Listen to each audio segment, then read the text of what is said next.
Who is the S Factor? Many people know now. It is actually Sharyn Maceren.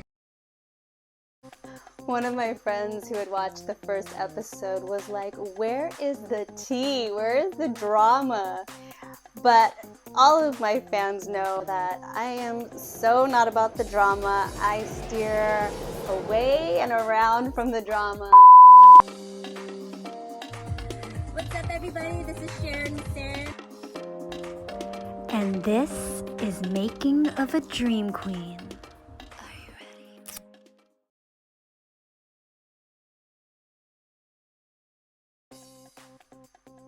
One of the biggest challenges that I've ever gone through happened with Hard to Get, finding that the record had gone under the alias, the S Factor, and not being released under my own name. That was a huge challenge for me because in a way it almost made it feel like the song wasn't mine, right? So even though my friends could listen and automatically recognize my voice and say, hey, you're on the radio, I never was able to look at the song at that time and really feel like that's my song, that's my record. That was difficult. I think another thing that I realized about that whole experience was that I knew singing and writing songs for me is so easy to do. It is so innately a part of my being that I can do this in my sleep. And I knew that one record was not going to change that. I knew that if I wanted to do this for the rest of my life, I can and I will. But at the end of the day, no one can duplicate what I do. So I knew that what I have, that was my power. So this is one of my journals.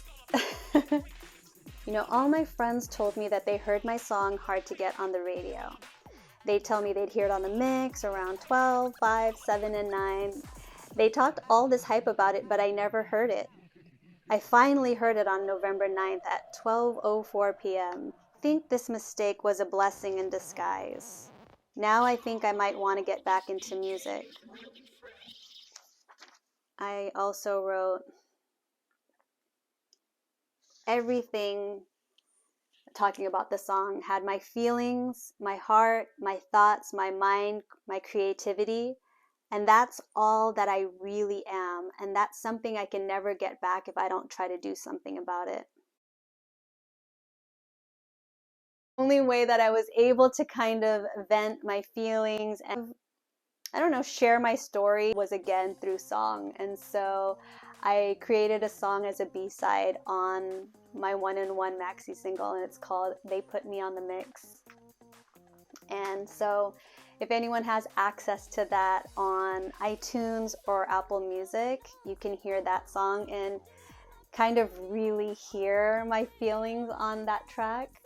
But if you would like to have that CD single, if you'd like to have that remix EP on other stores, maybe if you'd like me to put it on Sharonland, write a comment down below and let me know.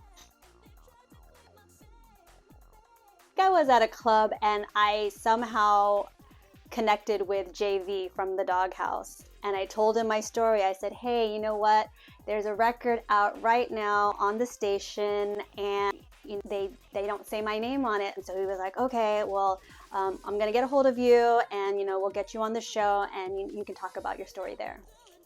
So I ended up being on the Doghouse and it was this big old thing. I remember even that, my friends would all hear that as well, right? And so in that moment, that was my first feeling of, okay, finally, I can acknowledge and put two and two together and say, this song is me. I'm not sure if it matters or if anyone else can understand, but it's just kind of like taking a picture of yourself and then, and then someone saying, oh, this is me, and it's some other person, right? And for you to allow that and and have it go out like that. I just couldn't do that. So this was my very first CD single. But one of the funny stories is that I think out of all of my songs, even before the song was released, I think Hard to Get at the time, I wasn't really my biggest fan on the song.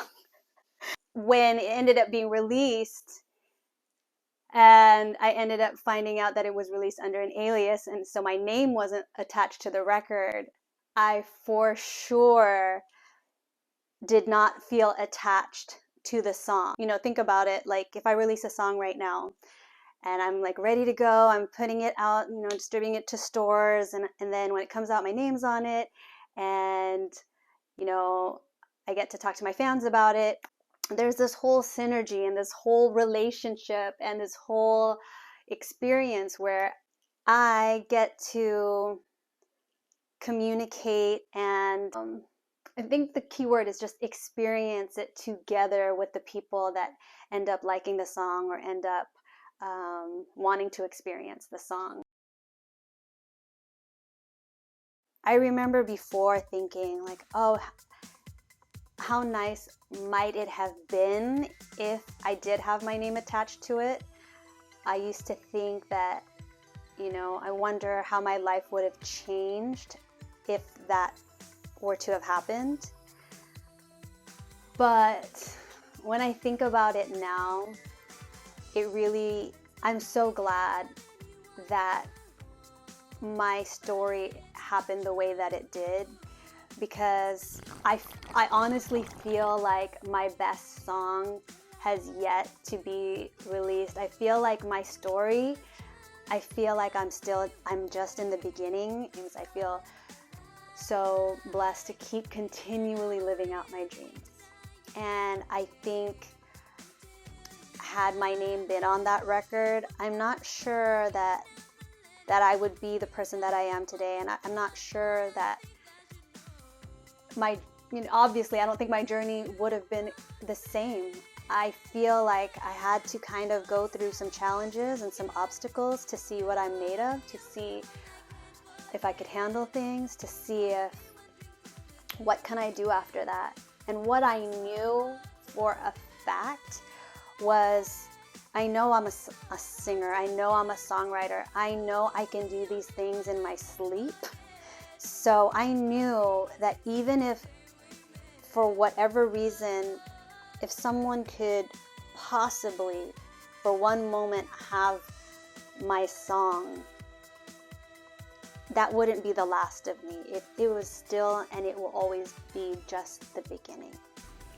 Thank you all for watching Making of a Dream Queen Episode 2, The Tea. Subscribe and hit the notification bell so you can always know when a new video comes out, and tell a friend. Bye! This episode is sponsored by Sharyn, my official online store. Have I gotten that right yet?